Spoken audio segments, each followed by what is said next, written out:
ബംഗളൂരുവിലെ BTM layout ഏരിയയിൽ യുവതിയെ കയറിപ്പിടിച്ച ശേഷം കടന്നുകളഞ്ഞ പ്രതി കോഴിക്കോട് നിന്നും അറസ്റ്റിൽ. 3 സംസ്ഥാനങ്ങളിലായി ഒളിച്ചു താമസിച്ച പ്രതിയെ 700ഓളം CCTV ദൃശ്യങ്ങൾ പരിശോധിച്ചാണ് പോലീസ് പിടികൂടിയത്.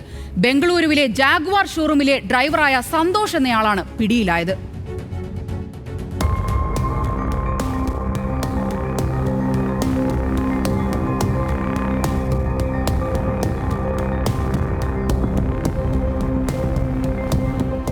ഏപ്രിൽ 3 വ്യാഴാഴ്ചയായിരുന്നു കേസിനാസ്പദമായ സംഭവം. ആളൊഴിഞ്ഞ വഴിയിലൂടെ നടന്നു പോവുകയായിരുന്ന 2 യുവതികളിൽ ഒരാളെ പ്രതി കടന്നു പിടിക്കുകയായിരുന്നു.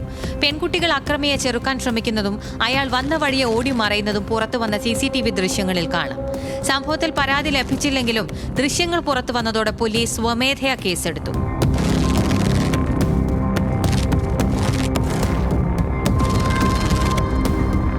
ലഭ്യമായ വിവരങ്ങളുടെ അടിസ്ഥാനത്തിൽ പോലീസ് അന്വേഷണം ശക്തമാക്കിയതോടെ സന്തോഷ് തമിഴ്നാട്ടിലെ ഹൊസൂരിലേക്ക് കടന്നു.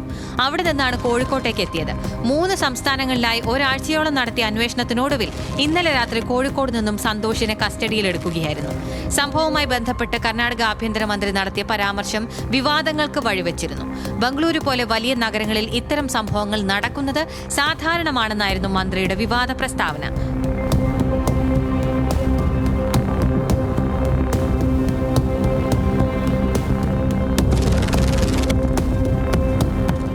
News desk, news Malayalam.